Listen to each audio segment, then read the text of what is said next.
Kamusta kayo? Ito ang say ni Marites.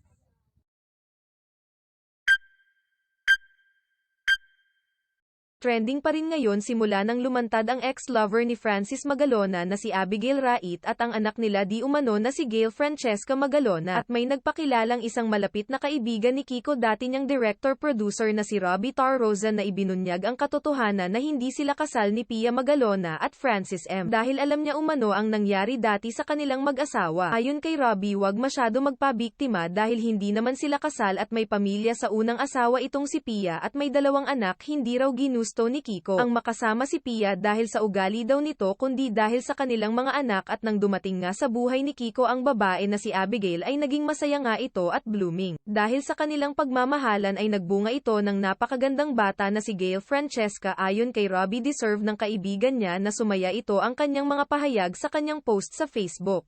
Wala kasi tayong divorce sa Pilipinas. But even with Kasal, ang tanong, was Kiko married to Pia? No. She was married to another guy with last name Fernando and they had a son, Nicolo, and daughter Una. Who many of us knew this? Pia, huwag ka magpabiktima. Grabe ka. No one broke up your marriage, dear. You were never married in the Philippines. Okay mga palangga na mga magaganda at pogi. Here is my Francis Magalona story. I met Francis through Larry Scott, my album producer then, in 1992.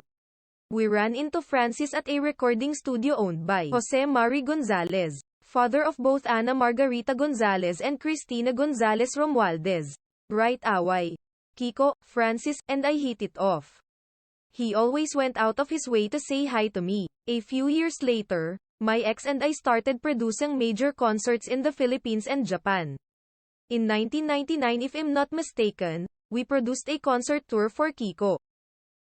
Unfortunately, it wasn't a profitable tour and Kiko knew it. This is why he said to me, "Rob, part of the construction of my house in Cottonwood Heights subdivision in Antipolo was from you. I will always be grateful for your help." So life went on and we rarely saw each other.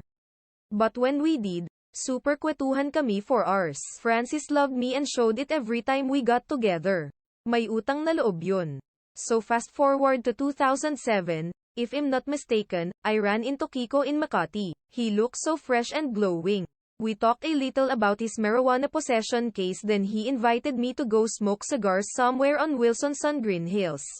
I don't smoke cigars but I still went to have a few drinks with him. Fracis then told me he was done with Pia and left her. He told me he couldn't take it anymore. All the fights and bugbugan nila. Yung ugali daw ni Pia nakakasira ng utak. He said he now has peace.